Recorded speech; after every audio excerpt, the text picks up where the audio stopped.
on a plein de taf, on a du boulot, on a des nouvelles, et ça c'est cool. Salut à tous, footeuses et footeux la famille, c'est Thomas. Paul Pogba a choisi son futur club et en plus a une loi avec lui pour l'aider à partir. C'est un truc de ouf quand même, on va voir ça ensemble. Ronaldo de retour au Barcail, rumeur de dingue. Un milieu de terrain pisté par Leonardo est très très bon et à moindre coût, hein. Tout est relatif évidemment. Et Neymar, Mbappé, le PSG a tranché par rapport au mercato d'été et ça vaut franchement de l'or comme nouvelle. Donc les amis, n'hésitez pas à rester jusqu'à la fin de la vidéo et bombardez-moi cette barre de likes, objectif 1000 likes, vous l'avez fait hier, je vous en remercie de ouf. Franchement, ça aide la chaîne à évoluer, progresser, à faire connaître. C'est grâce à vous, donc matraquez cette barre des likes et le bouton rouge, s'abonner avec la cloche pour ne rater aucune vidéo, c'est important. La cloche, objectif 100 000 abonnés les amis. Paul Pogba, le premier dossier de ce vidéo évidemment. Avec Pogba, on sait qu'il veut se barrer de Man U, il fait le forcing pour un club en particulier, on sait qu'un club aussi le veut en retour, donc tout va bien, peut-être deux clubs d'ailleurs, parce qu'il y a une loi de la FIFA, donc à 2 ans du terme de son contrat, il lui reste 2 ans, le champion du monde a décliné toutes les approches de prolongation des dirigeants anglais, donc il ne veut pas signer, donc il veut se barrer, c'est clair. S'il le souhaite, justement, il peut désormais faire jouer l'article 17 du règlement des transferts de la FIFA. Il lui permet de résilier son contrat unilatéralement, donc quand tout le monde est d'accord, maintenant que la période protégée des 3 premières années est révolue. En gros, c'est une façon pour protéger les joueurs pour pas qu'ils soient otages des clubs. On va dire que c'est ça. L'indemnité de résiliation dépendrait alors du nombre d'années de contrat restant et des frais engagés par son club. Donc 2 ans, Paul Pogba a acheté 105 millions d'euros hors bonus, il n'y en aura pas beaucoup. En août 2016, elle est évaluée entre 50 et 60 millions d'euros pour l'heure. Ce n'est pas dans les intentions du joueur. Donc on est d'accord les amis. Donc je ne pense pas que le joueur mette ça en cause, parce qu'il ne part pas au clash avec Manu, ce serait quand même mal vu que lui et justement le club en question décident de faire la guerre entre les deux clubs. Je ne pense pas. Justement, on apprend qu'il y a 2 clubs, surtout un, que Pogba veut aller. Donc même si la crise sanitaire pourrait perturber le prochain marché des transferts, on va dire que la bulle financière va éclater et les transferts vont être de moins en moins chers, à voir. Donc Paul Pogba demeure déterminé à quitter Man U cet été et Raiola disait non en mi-février, mais c'est pour faire monter un petit peu le gain, je pense, du transfert. Donc apparemment, lui ne retournera pas à la Juve. On va voir ça après qu'il y a la Juve qui pousse aussi et il veut rejoindre le Real Madrid. Ça, il veut rejoindre le Real Madrid depuis un moment. Zidane le veut, priorité, on serre la main, on le fait. Ok, on est d'accord. Le prix de Paul Pogba, les amis, il est quand même assez cher. Il est de 100 millions d'euros. Acheter 105, en même temps ils font, voilà, ils rééquilibrent les comptes Manu, mais parce que c'est un petit peu un flop à Manchester United. 100 millions d'euros pour Pogba, les amis, dites-moi ce que vous en pensez en commentaire, les fans du Real Madrid. Dans l'autre sens, la Juve ne se laisse pas faire et justement, d'après la Gazzetta dello Sport, le quotidien italien, la Juve serait prête à tout pour recruter Paul Pogba. Donc en concurrence, on va dire, avec Madrid, c'est ce qu'on a vu. Ils sont prêts à faire d'énormes sacrifices, mais pas trop financiers, parce que justement, on va voir par rapport à Ronaldo, les amis, le sujet d'après.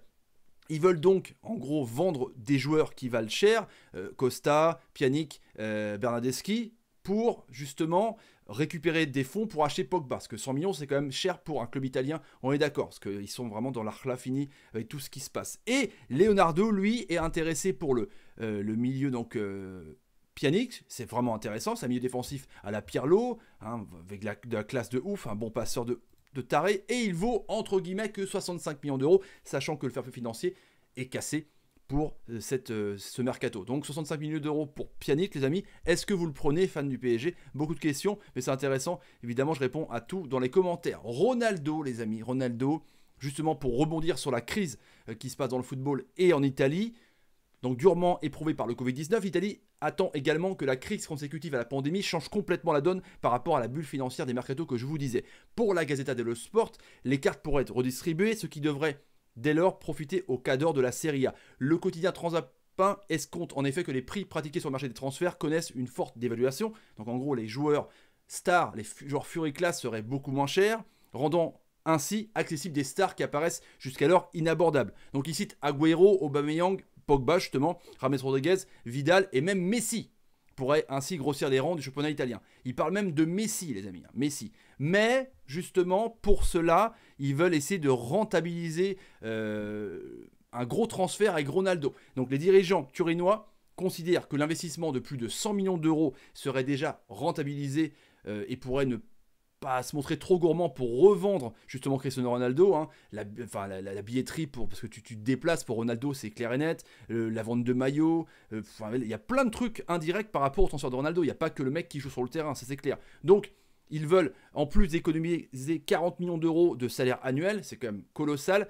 une somme qui ne devrait pas effrayer le Real Madrid. Toujours selon le Corriere dello Sport, le club merengue serait en effet tenté de faire revenir son ancien joueur à une condition, faire accepter aux Portugais une baisse de salaire. Donc en gros, si on résume, le championnat italien peut-être acheter des joueurs à moindre coût et aimerait bien faire des coûts énormes, peut-être Messi, on va dire, voilà. Mais aimerait faire partir un joueur un petit peu vieillissant, qui est quand même un monstre, que je kiffe, que tout le monde kiffe, qui est Cristiano Ronaldo, et le Real Madrid, pourquoi pas, aimerait bien le faire revenir. On est d'accord les amis. Donc, un jeu de chess musical de ouf. Dites-moi en commentaire ce que vous en pensez, mais ce serait peut-être intéressant. Après, ce n'est qu'une rumeur. Allez, on passe à l'autre dossier de ouf. Neymar et Mbappé. Donc Neymar, c'est le feuilleton. On a l'impression que ça fait quand même 2 ans que ça dure. Lui aussi, d'ailleurs, peut se barrer s'il veut, parce que la loi FIFA, au bout de 3 ans, lui permet de casser son contrat, du moins de s'arranger avec le club, et le club qui peut peut-être le recevoir pour payer les indemnités qui restent, on est d'accord. Mais hier, on avait dit qu'il préparait son départ en loose day pour cet été ou pour l'année prochaine. Et l'équipe, aujourd'hui, donc, ils disent, avec cette situation économique inédite, pas sûr que Barcelone revienne à la charge cet été. Donc, comme je vous disais, la bulle financière, c'est intéressant cette vidéo, parce qu'on apprend vraiment que le foot va complètement changer par rapport à la thune. Alors que le club a opté pour le chômage partiel récemment afin de faire des économies, et alors que la presse espagnole a déjà relancé les rumeurs, de sport évidemment, du côté du clan brésilien, on semble confiant. On n'a jamais parlé d'un retour de ça cet été au Barça. Voilà. Pour l'heure, notre seule préoccupation, c'est le coronavirus. Alors, est-ce que c'est des conneries? On ne sait pas en tout cas, mais l'entourage du joueur n'a jamais parlé d'un retour. On entend vraiment tout et n'importe quoi sur ce que tru. Mais le PSG n'est pas à l'abri pour autant, comme expliqué par le journal, qu'interrogé un projet dossier, un paiement en différé d'un éventuel transfert pourrait être accepté. Alors justement, peut-être que, en gros, il pourrait repartir cet été, mais Barça paierait 1 an plus tard. C'est quand même bizarre de penser ça. Parce que Paris a besoin de fonds pour recruter un autre joueur si Neymar part, on est d'accord. Alors, qu'en pensez-vous? Est-ce que vous laisseriez partir Neymar qui veut peut-être se barrer et accepter que le Barça paye 1 an après? Une petite carotte quand même. Ou alors, vous bloquez tout, Neymar reste 1 an de plus et se barre l'année prochaine. Bon, dites-moi en commentaire ce que vous en pensez. Pour Kylian Mbappé, les amis, c'est vraiment intéressant aussi. Bon, là, en ce qui concerne Mbappé, encore sous contrat avec Paris Saint-Germain jusqu'en 2022, il faudra peut-être quand même penser à prolonger les joueurs, parce que 2022 pour Mbappé, c'est quand même à rien. Parce que l'année prochaine, il lui restera qu'1 an de contrat pour peut-être un des futurs cadors mondial. Un départ sera encore moins probable. Alors là, c'est carrément de Doha. Qu'il vente, qu'il neige ou qu'il pleuve. Pour qu'il neige là-bas, c'est un peu chaud. Mbappé restera, c'est une volonté de l'émir, a déclaré un proche de Doha à nos confrères, donc les confrères de l'équipe, pas mes confrères. En cas d'offre d'un club européen comme le Real Madrid, Nasser El Khelaifi, le président du PSG et ses dirigeants ne devraient pas en tenir compte, comme l'explique l'équipe. Donc en fait, même si il y a une proposition de 1000 milliards sur le bureau, ils ne veulent pas. Bon.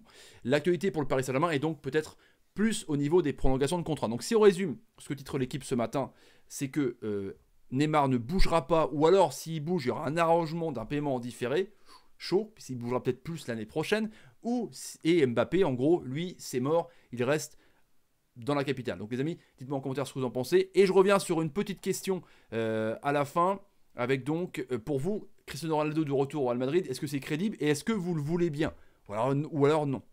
En gros, j'attends vos commentaires. Moi, je pense que oui, pourquoi pas. 35 balais. Après, ça coûte cher, Ronaldo. Ça coûte encore entre 60 et 70 millions d'euros à 35 ans. C'est quand même assez cher. Mais encore une fois, c'est pas que ça. Tu as la billetterie, tu as les maillots, tu gagnes de l'argent, les amis. Je voulais finir, évidemment, sur une note un peu triste, quand même. On a appris ça, les amis. La mère de Pep Guardiola donc, est décédée à la suite donc, de la contraction du coronavirus.